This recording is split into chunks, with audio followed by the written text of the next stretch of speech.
WNST. There are the thousands, literally, of people who hit me across Facebook and Twitter and LinkedIn and Snapchat. It was my 49th birthday on Saturday, and I feel like I've been everywhere and done everything some days, and I realize it's been about 20 years ago now since this guy crashed at my place in White Marsh and did some radio. We were compadres and colleagues at Sporting News Radio and 101 Sports.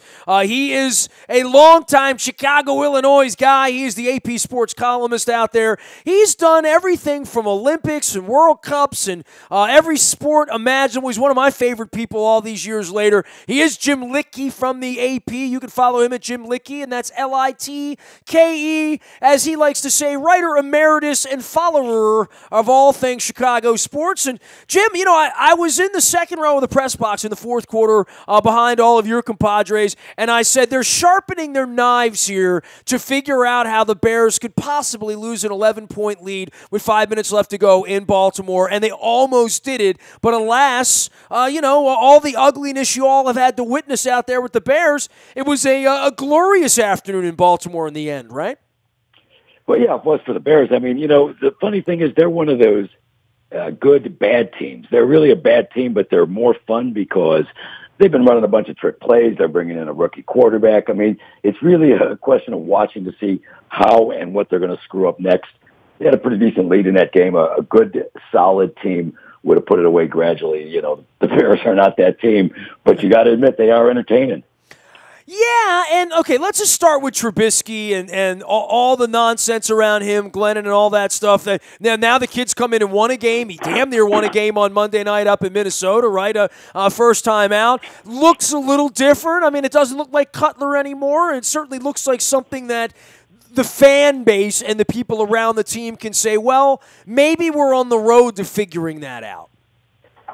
Yeah, I don't know. It strikes me as a big gamble. Look, they paid a lot of money to get Glennon, and then they moved up a spot in the draft with they gave up a little bit to get Trubisky.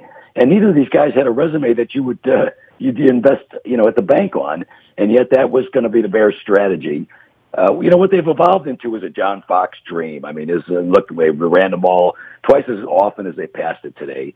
They played pretty good defense. They controlled the edge, which is important if you're going to play a running attack on both sides of the ball.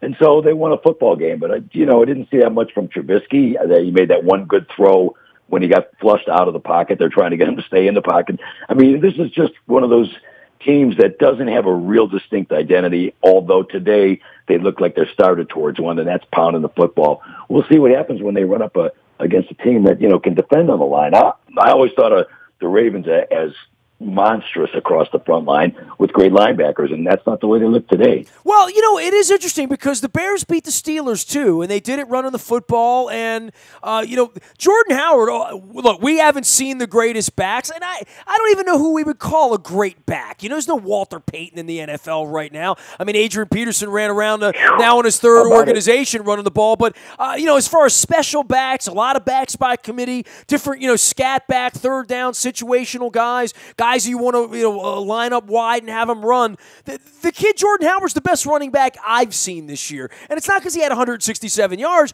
It just felt like every time he touched the ball, you were going to have to do something to bring him down. He was going to break a first tackle, and I know he talked at length after the game, and so did Eric Weddle about that sort of shoddy trying to strip the ball. I mean, he's the kind of guy that's going to run through something like that, I think, right? Right, and I think the thing that Jordan pointed out is that he's learned to keep his legs moving. I mean, that's the drive that distinguishes the great kind of running backs you're talking about. But the reason there's a dearth isn't because there's a lack of great running backs. It's because most teams have become passing attacks. I mean, that's, everybody always follows the leader. The Patriots have been a leader for a long time. They've got their own version of what we used to call the West Coast back in the day. But you can control the ball by throwing short passes, and then you take your stab deep. I don't think, am I correct, Flacco didn't complete a pass beyond 17 yards today? That sounds right. That is correct. Yes. You're not even looking down the field at that point. And the Bears did add a couple of players in free agency to toughen up the safeties. I mean, toughen up the backside of the defense.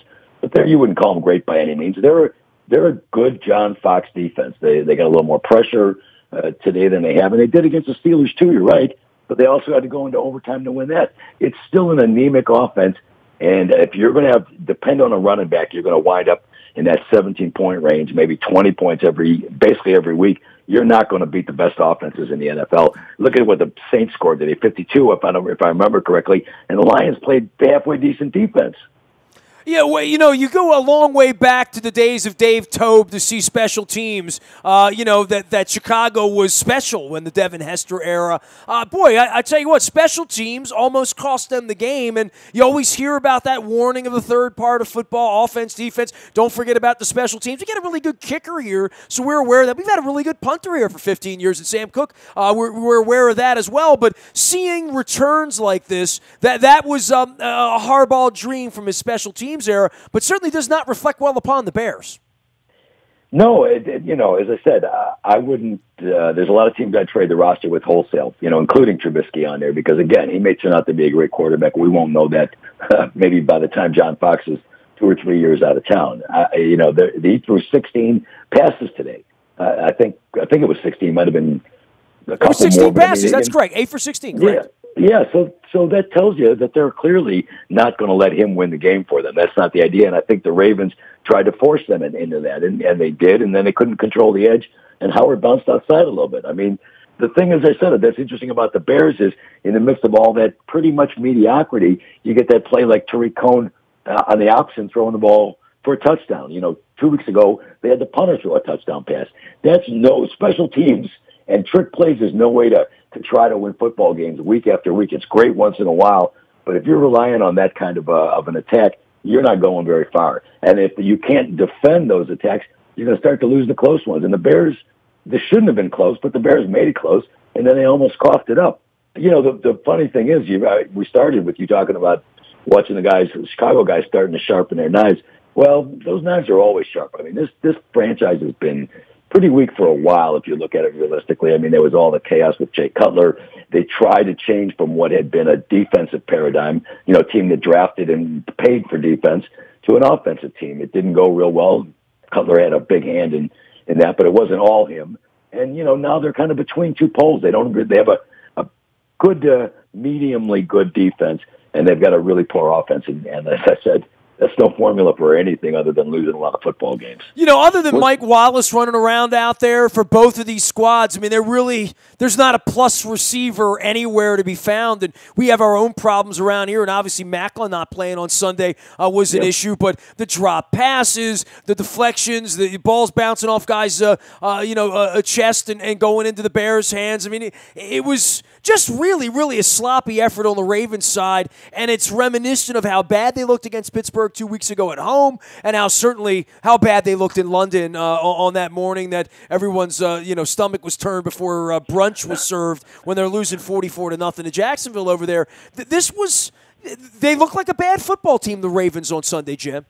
They sure did, and I'll be honest. I thought Flacco was kind of coming out of that little, whatever you want to call it, tailspin that he seemed to start with. He seemed to be picking it up a little bit on those interceptions. They were tip balls as well, which means they were either not in the right place or he was trying to fit it into a too small window. There's a few guys with arms like that, and they don't take that risk often. But he seemed to be pretty unsteady today, I got to be honest. And I guess once they knew they were having troubles on the edge where they couldn't really get the bounce too many runners outside, there was that one, 40-yard run maybe just before the halftime.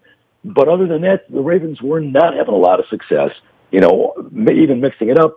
And at that point, it seems to me, trying to throw that timing passing game isn't going to work very well, and yet they stuck to it longer than I thought they would have too. Again, evidenced by the fact that nobody threw deep.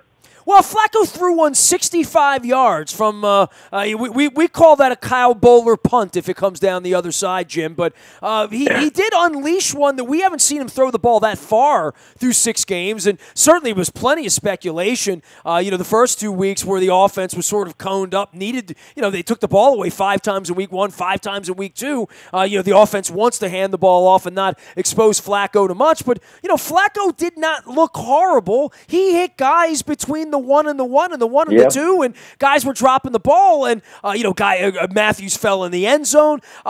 He's out there having to make tackles. It was, from our perspective, and going to Minnesota this week, and I know this is where I'll bring it into you. By the way, Jim Lichtke on the line from the Associated Press in Chicago, Illinois, talking all things Bears and Ravens. We got the Vikings this week out there. Boy, your division, the whole thing's a mess now with the Aaron Rodgers injury, right? I mean, the whole NFC goes up in the air to some degree, right? Yeah, I mean, for sure, because, you had to assume that if with a healthy Rodgers, the Packers are always dangerous. They're just trying to get to the playoffs now. I don't even think the division matters the way it used to in the earlier years. Not that they wouldn't like to win and get the time off that comes with it, but I think, they're a veteran team that basically tries to just dial it up, get to the playoffs, and then take off. And so broken collarbone is going to be a big setback. Whether it opens a division, I got to tell you right now, I'd have to say I like the Vikings, a fair amount. Lions, boy, got just smoked today. They looked like they were going to be okay, but that's a pretty up and down team as well. So yeah, in a sense, it's open, but it's not. Without Rodgers, who in this division scares you when you get to playoff time? And I'd argue there probably isn't a team that's going to scare somebody on the quality of the Broncos. Maybe the Patriots, whoever you want to look at. I mean, I know those are AFC teams, but there's not a lot of scary teams in the NFC North right now. So yeah, you might have a pretty big clutch at the middle, but again, I don't see the chance of anybody advancing that deep into the playoffs coming out of here. It's just not a good division this year.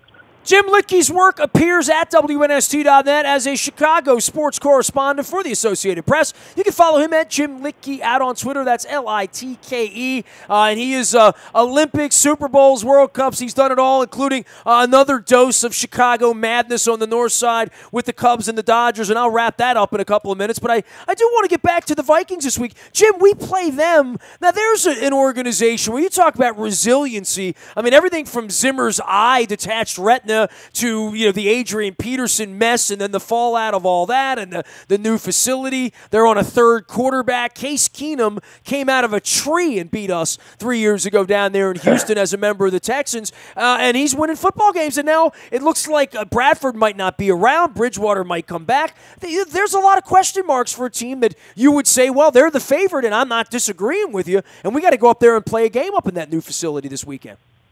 Well, again, I think to me, the league the last couple of years, and again, I just go back to the Patriots' success. I think what everybody wants is, not always the home run ball, but they want a reliable passing offense because you never know when you're going to have to come up with a lot of points. And sometimes a lot of points in a hurry. That was Rodgers' mastery. He did that better, and he did it in tough situations probably better than anybody else. So at this point, like I said, it's muddled. What I like about the Vikings is the thing you started out with. They've managed to, they've never quite, they did briefly, but I mean, they've managed to sort of tread water for a fairly long time. The guys you pointed out that are going, Peterson and the message quarterback at Bradford, who knows if Bradford will be back. They've adapted nicely to a lot of different things. This is going to be a survivor's sort of division. Nobody's going to come out of this division, 14-2. There's not going to be a powerhouse at any point. And so I think, where we started, you're looking at it. You don't even know what team you're going to get when you play the Vikings. But my guess is you'll get a reasonably good, something close to what they played today. They're pretty good on defense. They've got the ability. Bridgewater has a good game. They can score a couple. So, well, they lost their running back too, which like all these teams. You got Rodgers. We lost Watt last week. Beckham. I mean, the Ravens are playing without Yondu Williams, and on and on and on. The injuries in the league. It's really an incredible thing that the Vikings managed to withstand two franchise quarterbacks to still be in the driver's seat. That's how crazy the thing is, right?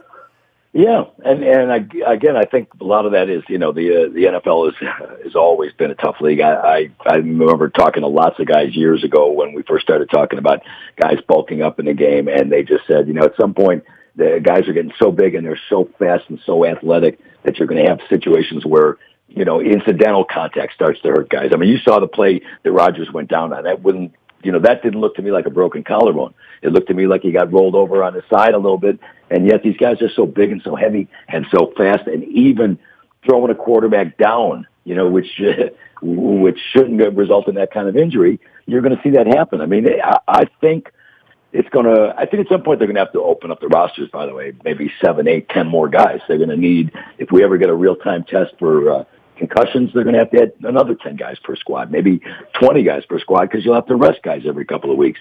It's a rough league. The smart GMs do a really good job at the edges, picking up the guys that are cut by other teams that fit their team nicely. They may not be great athletes, they may not be eye-popping stars, but they're the kind of guys you can rely on when for depth.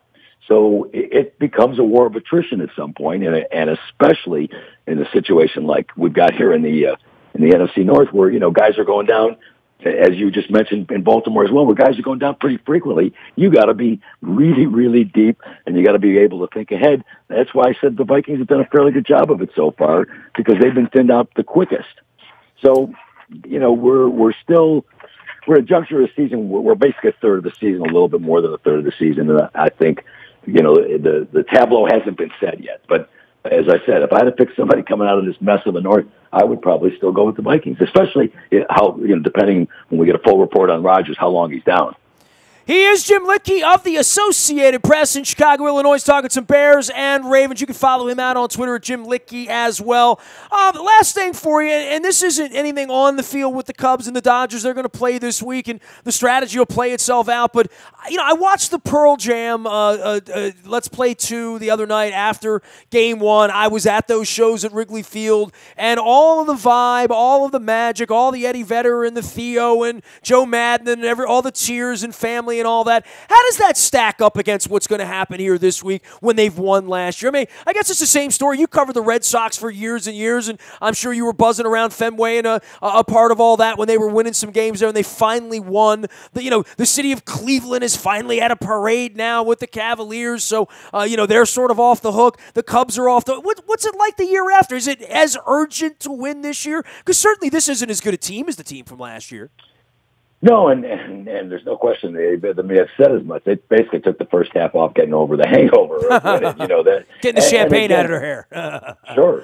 And for a first time, and just as impressively, by the way, they stepped on the gas when September came, and they proved themselves pretty thoroughly professional, which was really, that might have been the biggest achievement of the season. It's never going to be as good the second time around. We always ask guys that every time they win that second one, even if it's after a long, break and whatever, and guys, always say each one is the same, but there's nothing really like doing it the first time. It takes all the pressure off your shoulders, and the next year rolls around and you're like, okay, well, people won't be as crazy desperate as they normally were in Chicago, and all of that kind of eased up. So, yeah, they did take the first half off. This is borrowed money, right? I mean, when people get their tickets this week to go out there, they want to see them win, they're into it and all that, but it just can't be like it was last. And I felt the same way. Look, the Red Sox have done it 3 times now, right? My wife's a Red Sox fan, and it's not the same. I mean, I'm a Ravens fan. We won twice. The second time, I don't want to say it wasn't as special, but there's nothing like the first time. I would agree, and ours were 13 years apart. But I guess for the next week or two, Jim, they're good enough to win. I mean, they could win the World Series in 2 weeks, right? No question. It's a quick funny story. So I was in St. Louis the night the Red Sox finally broke the curse. I remember that. And I wrote something to the effect of now you're the Miami Marlins only with 2 less World Series titles. People are going to, people will be expecting you to win now. You win one, and the whole thing changes, and the expectations change. And again, there's that first year lapse, but after 3 years, people start to get antsy again, or 4 years they start to get antsy again. Look, the Red Sox just dumped John Farrell, and they made it to the to the ALDS. So it's a completely different atmosphere around the ball club. All that desperation is gone. You can see it in fans. I mean, people are still so happy that, as you said, it's basically gravy going to a game this week. And yet, if they do this 2 or 3 more times, people will start to get peeved. It'll be like every other team with expectations. Like the Nationals. Well, not quite like the Nationals yet, because those people are still waiting to see what could go wrong. When you win it once, that part melts away. All those crazy things Cubs fans used to cling to, goats and the statue of Harry Carey. They hung a dead goat on that. The Bartman thing, all those things, become convenient excuses to sort of tuck your anxiety into. And then you win and all that stuff disappears. Remember, the Red Sox used to say they were going to go dredge up Babe Ruth's piano which he'd thrown at the bottom of a lake at some point when, when that curse, to start the curse. So all that stuff just kind of melts away, and then you become you're supposed to become a professional organization. I think the Cubs have made that transition. I mean, the one thing you got to remember is that was really the end of a 3-year improving run. They were in the NLCS the year before that, lost to the Mets, and then they won the World Series. And so they're starting now to be a team that expects to get to the playoffs. And then from that point on, it's the stuff that you do at the edges, just like we were talking about with football. It's the guys that team's going to find to replace the guys that leave on free agency. Derek Fowler, who came back a year ago, if you remember, he basically turned down a deal from Baltimore. We remember it very well. It was at the Indianapolis Combine when John Harbaugh's press conference started. Dexter Fowler was coming to the Orioles. When it left, it turned out he was in Arizona, nowhere near Sarasota. Well, there you go. So right, and it's a legendary day in Oriole lore. and so it should be, by the way, because I've still heard, I've never heard anybody say whether that deal was actually signed or not. I mean, that seems. It involves the Orioles. Chances are it was shady. That's all I'm saying. I've been around here 25 years. So. Well, okay, then So the Cubs came back with John Jay basically as a replacement. Obviously, he's not by himself. He's not the only guy that's supposed to fill Fowler's spot. Albert Almora, a promising young center fielder, has been doing a little. Everybody's picking it up, but the point is, you have to be able to reconstitute your team at the edges mostly. When you're a successful franchise, you lock down your big guys, your long-term pitchers, a couple of your big hitters, and the Cubs have done all that. Now it's going to have to be Epstein and Jed Hoyer being smart enough to pick up guys that fit the mold, fit what they're looking for, and you can deliver, in part-time roles. And that's not an easy thing. And a lot of credit for that, by the way, should go to Madden, because I think Joe Madden is one of the best managers in terms of keeping guys motivated, on track, and, not letting them get down. The way he pulls pitchers, he's not, I wouldn't say the best manager in baseball, but, he's been fairly successful at doing it. So, they've got a really nice mix going on here. They're definitely not the dominant team they were last year. But look, neither are the Dodgers. The Dodgers aren't exactly the team they were in the middle of the summer when they ripped off all those, 43 or 50 wins or something. So, well, it didn't do the Indians any good to go a month without losing either. They went the wrong month without losing, right? Yeah, for sure. Oh, absolutely. Hey, like I said, when you're a top class organization, when you got the money to bury some of your mistakes, and you can be in competition for the guys that really fill out your team the way the Cubs bought Aroldis Chapman last year, basically, and then let him go after that and replace him with Wade Davis. When you're one of those teams, the only thing you can do is get yourself to the playoffs, and then it's a question of whether you get hot or not. I mean, look at the Washington Nationals. Look at what that lineup, I think with their top four guys coming into the series had an OPS of, I don't even remember what it was, like 4. It was something big. And then all of a sudden, Turner goes 0 for 18 to start the thing, doesn't get off the schneid, for I think, Game 3. Harper never really found his groove. He did hit that big 2-run shot, and the Cubs didn't, by the way, kill the ball either. But they played well enough to win, and that's ultimately where you are when you're an organization that expects to be there every year. You can only roll the dice once you get that far into the season, and I hope your guys play like they normally play. And another thing Madden deserves a lot of credit for, he keeps the team loose. Well, and they were loose all year long because they did have that hangover of winning. And, look, you're in Chicago. I mean, the Bulls went back and did it again and again. The Blackhawks did it again, right? The White Sox didn't do it again, but the Cubs are certainly knocking on the door. And if they don't get it done the next 2 weeks, next year they'll be a favorite. They're a 90-win team every year. But that thing they did last year, that special thing, we were talking about the Dodgers this year and even the Indians to some degree doing incredible things, that felt like so last year. And all of a sudden you look up and the Cubs are playing in the NLCS again, and you're like, well, that's been kind of a quiet year for them to get this far this quickly with lower expectations, and we obviously have lower expectations for our football team right now, right, Jimmy? I've said from before when Mike Glennon was still quarterback, if they split, it'd be a miracle. If they went 8-8, it'd be a miracle. I was predicting 6 would be a decent number for me based on what I'm seeing so far. And again, that would be with a reasonably favorable schedule. I think this team is still a long way from deciding what kind of offense they're going to have. And I don't believe you can win. You may be able to win in the NFC North for another couple of years. You can win running the football, but that's not where the NFL is going right now. It's a passers league. It's going to be a passers league until there's enough rule changes or some team proves that you can go back to, running the ball, playing defense the way the Bears did in the 80s. I mean, those days are gone. And yet, the Bears still look like a team they were in the 80s. As somebody said, if Mitch Trubisky, he'll be, if he leaves here and people say he was the greatest quarterback since, well, you have to go back to Sid Luckman and actually come up with a name that, you'd like to be compared to. Yeah, I mean, I talked to Bears people all last week, and I'm like dropping Bobby Douglas and Bob Avellini references, right? Eric Kramer references, for crying out loud. Hey, it's great having you on, Jimmy. I'm sorry we don't cross paths as much as we used to back in our sporting news days, but always following, always a fan of your work, and I'm glad we made some time to at least chat after the game, because I know I was chasing you last week before the game. It's even better after the game, and we have Cubs madness on the other side, too. Make sure you check out that Pearl Jam video, man. It's pretty good stuff, right?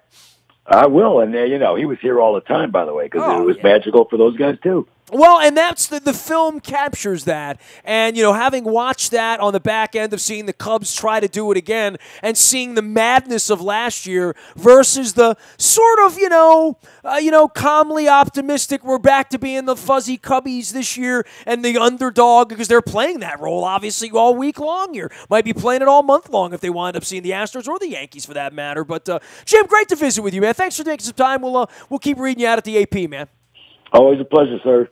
Jim Lickey, one of my favorite dudes out in Chicago, Illinois. I should call him and bug him a couple more times a year. Love having him on. We did radio together back in the Sporting News radio days and 101 Sports out in Northbrook, Illinois at the turn of the century. I was in my 20s. Yeah, I was in my 20s. It's crazy. Nasty at WNST.net finds me. By the way, this Friday's a big day for me. The Dundalk Owls have somehow erroneously inducted me into their Hall of Fame. So the Sports Hall of Fame, it's homecoming on Friday at Dundalk High. Anybody's on the east side, if you want to drop by, say hi, I'd love that. But we're going to be at Costas after the gig. I've decided I want some crabs for my 49th birthday. So we're going to Costas. You can get a crab cake, some pit beef, whatever you want. Just get a beer. They got a great band playing there on Friday night as well. So we're going to be getting more details. But it's Friday night at Costas in Dundalk. Just drop by, have some crabs, have a beer. I'm going in the Hall of Fame. It's only going to happen one night in my life. It's like my Grammy night. So I'm going to Costas. Where else would I be? You can find me out in the BuyAToyota.com audio vault 24 hours a day from anywhere in the world on your mobile device by downloading the TuneIn Radio app. We do come in crystal clear from anywhere in the world. Just go on out and download it. We're there for you. The morning newspaper delivers at 7 a.m. each and every morning to your email inbox. It's all brought to you by Planet Fitness and PlanetFitness.com. Last but never least, breaking news happens first on the WNST Tech Service. That's all brought to you by Coons Ford of Security Boulevard. Dennis Kolatzis drives you home on Thursday. I'm feeling it won't be a great drive. I'm going to Minnesota this week after that hideous loss to the Bears on Sunday, but we're trying to keep the faith around here. Dennis has you covered as the SSV on WNST from 3 until 5 on Thursdays. I am Nestor, nasty at WNST.net, Facebook, Twitter, LinkedIn, Snapchat, Instagram, streaming live right here on our Facebook Live as well as our YouTube WNSTV channel. We are WNST.net, AM 1570, and WNST Towson, Baltimore, and we never stop talking Baltimore sports.